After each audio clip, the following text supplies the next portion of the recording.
नमस्कार मंडळी, स्वागत आहे तुमचं सण संस्कृती आणि परंपरा या आपल्या YouTube चॅनलवर। मैत्रिणींनो, आपल्याला सर्वांना माहितच आहे की आता लवकरच चैत्र नवरात्रीला सुरुवात होणार आहे। भक्त देवीला प्रसन्न करण्यासाठी अनेक गोष्टी करतात, त्यापैकी एक म्हणजेच अखंड दिवा।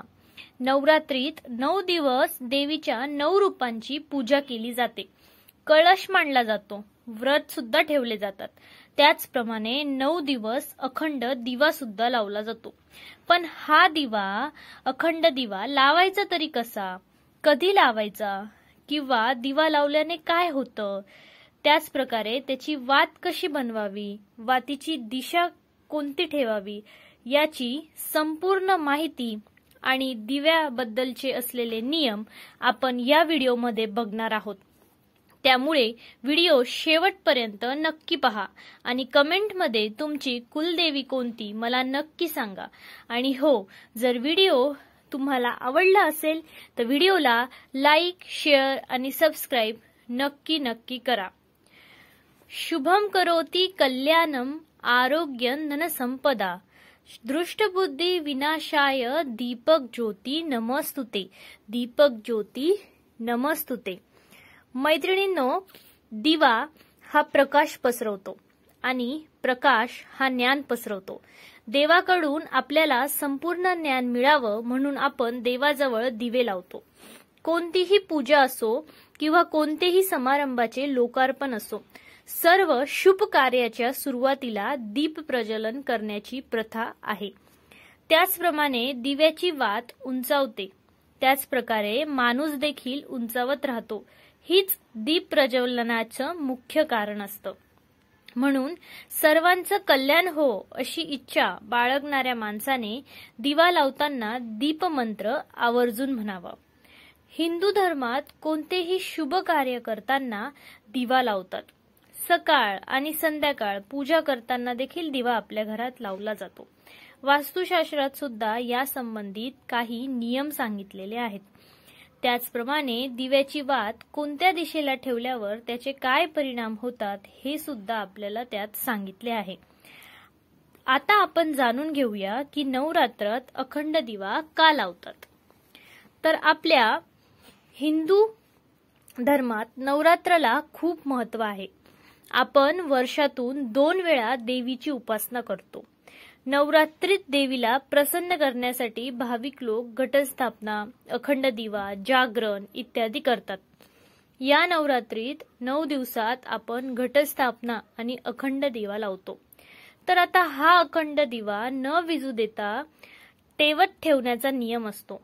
हा अखंड दिवा लावल्यावर आपण याला एकटे सोडू शकत नाही आणि त्यामुळे त्याला विझू सुद्धा द्यायचे नाही। जर तुम्ही घटस्थापना करत नसाल तर तुम्ही फक्त अखंड दिवा लावला तरी चालेल। त्याने काय होते ते आपण बघूया। नवरात्रात 9 दिवसांपर्यंत देवी आईला प्रसन्न करण्यासाठी आणि इच्छित फळ मिळावे म्हणून यासाठी गाईच्या साजूक तुपाने अखंड दिवा लावतात। जर घरात गाईचे साजूक तूप नसल्यास आपण कोणत्याही तुपाने देवीपुढे अखंड दिवा लावू शकता। परंतु जर तुमच्याकडे तूपही नसेल तर तिळाच्या तेलाचा दिवा सुद्धा आपण लावू शकतो, किंवा मोहरीचं तेल जर शुद्ध असेल तर ते सुद्धा आपण वापरू शकतो। नवरात्रीत 9 दिवस दिवा तेवत ठेवणे याला अखंड दिवा म्हणतात। असे मानले जाते की नवरात्रीत 9 दिवस तेवत ठेवल्याने घरात सौख्य आणि शांतता बनून राहते आणि सर्व कार्य पूर्ण सिद्ध होतात। म्हणूनच नवरात्राच्या पहिल्या दिवशीच संकल्प घेऊन अखंड दिवा लावला जातो आणि त्याचे नियमाने संरक्षण केले जाते। आता हा दिवा लावायचा तरी कसा ते आपण बघूया। नवरात्रीत अखंड लावण्याचे काही नियम देखील आहेत आणि ते आपल्याला पाळायला हवे, जेणेकरून आपल्याला इच्छित फळे मिळू शकतात। आता बरेच लोक पितळाचा दिवा अखंड दिवा म्हणून लावतात, पण जर आपल्याकडे पितळाचा दिवा नसेल तर आपण मातीचा दिवा देखील लावू शकतो। मातीचा दिवा लावण्यापूर्वी आपण त्याला 1 दिवस पाण्यात भिजवून ठेवा आणि त्याला पाण्यातून काढून स्वच्छ कपड्याने पुसून वाळवून मग त्यात आपण दिवा लावू शकतो. नवरात्रात अखंड दिवा लावण्यापूर्वी आपण मनात काही संकल्प करावा आणि त्यानंतर देवी आईला आपली इच्छा पूर्ण होऊ दे अशी विनवणी करावी. आता हा दिवा लावताना काही नियम सुद्धा पाळणे गरजेचे आहे. अखंड दिवा कधीही जमिनीवर ठेवू नये. दिवा नेहमी चौरंगावर किंवा पाटावर ठेवावा आणि नंतरच तो लावावा. जर आपण अखंड दिवा देवी आईच्या समोर जमिनीवर ठेवत असाल तर त्याच्या खाली आधी अष्टदल कमल आपण काढू शकतो किंवा अष्टदल कमल किंवा मग आपण स्वस्तिक काढू शकतो. हे आपण गुलालाने किंवा रंगीत तांदूळाने देखील काढू शकतो. आता दिवा लावल्याने काय होते? तो तेलाचा लावायचा की तुपाचा किंवा कसा लावायचा, त्याच्या खाली काय ठेवावे, काय काढावे हे तर आपण पाहिलंच. परंतु सगळ्यात महत्त्वाचं म्हणजे दिव्याची वात. अखंड दिव्याची वात देखील खूप महत्त्वाची असते. ती कशी बनवायची किंवा कोणत्या दिशेला लावायची ते आपण आता जाणून घेऊया. ही वात रक्षासूत्र म्हणजेच कलावापासून बनलेली असावी. 1.25 हाताच्या मापाचा हा रक्षासूत्र असतो. पूजेत वापरला जाणारा कच्चा कापूस घेऊन ही वात वळतात आणि ती वात दिव्याच्या मध्यभागी ठेवतात. अखंड दिवा देवी आईच्या उजव्या बाजूस ठेवावा, पण जर दिवा तेलाचा असल्यास त्याला डाव्या बाजूला ठेवावं. दिव्याला वारा लागू देऊ नये म्हणून तुम्ही त्यावर काचेचं झाकण सुद्धा ठेवू शकता. संकल्प पूर्ण झाल्यानंतर कधीही दिव्याला स्वतः विझवू नये. त्याला स्वतःच्या स्वतः शांत होऊ द्यावं. ईशान्य कोण म्हणजेच उत्तर पूर्व दिशा याला देवी देवतांचे स्थान मानले जाते.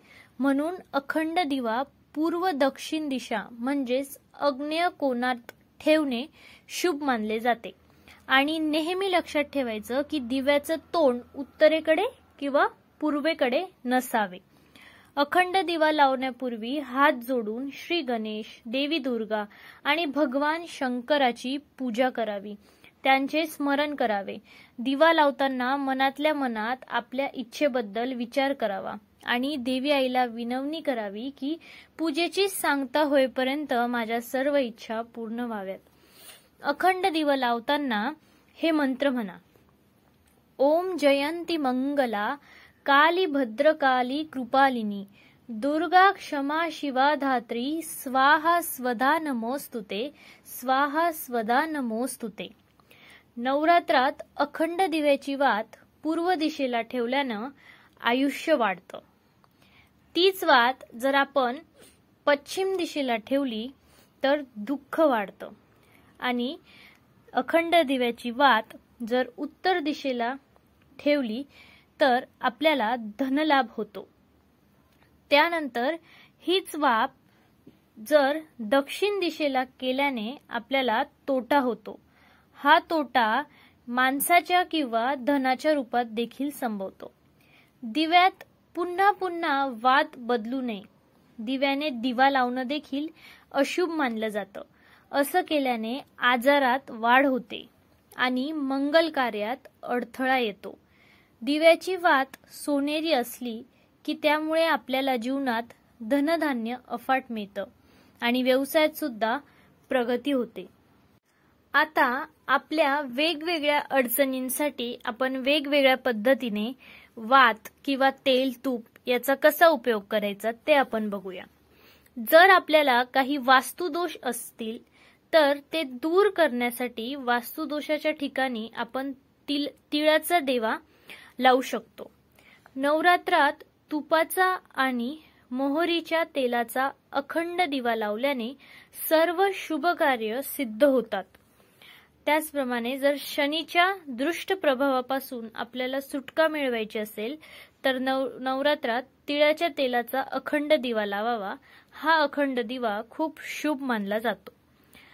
नवरात्रात विद्यार्थ्यांना जर यश प्राप्ती करायची असेल तर तुम्ही यश प्राप्तीसाठी तुपाचा दिवा लावू शकता।